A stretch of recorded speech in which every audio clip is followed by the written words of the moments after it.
અરબી સમુદ્રના કિનારે જ્યાં તરંગો ભક્તિના સૂર સાથે અથડાય છે ત્યાં વસેલું છે પવિત્ર ધામ દ્વારકા। ગુજરાતના ઐતિહાસિક શહેર દ્વારકામાં સ્થિત આ મંદિર સદીઓથી આસ્થા અને શ્રદ્ધાનું પ્રતીક રહ્યું છે।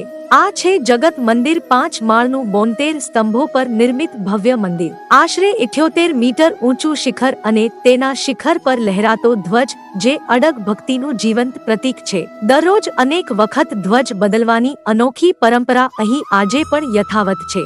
હિન્દુ પુરાણો મુજબ ભગવાન એ મથુરા છોડીને અહીં પોતાની સોનેરી નગરી દ્વારકા વસાવી હતી। અહીંથી તેમણે ધર્મ અને સત્યના માર્ગે રાજ્ય સંચાલિત કર્યું હતું। મંદિર પાસે વહેતી ગોમતી નદીના પવિત્ર ઘાટ પર ભક્તો પ્રથમ સ્નાન કરે છે અને પછી ભગવાનના દર્શન માટે જાય છે। માન્યતા છે કે અહીં સ્નાન કરવાથી આત્માની શુદ્ધિ થાય છે।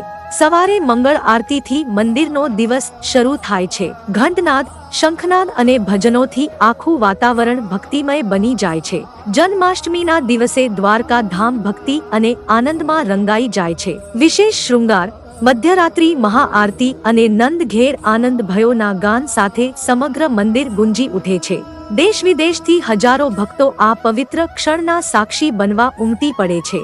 દ્વારકા માત્ર એક મંદિર નથી, તે શ્રદ્ધા, ઇતિહાસ અને આધ્યાત્મિક શક્તિનો જીવંત અનુભવ છે। 4 ધામોમાંનું એક આ પવિત્ર સ્થાન આજે પણ ભક્તોના હૃદયમાં અડગ વિશ્વાસ જગાવે છે।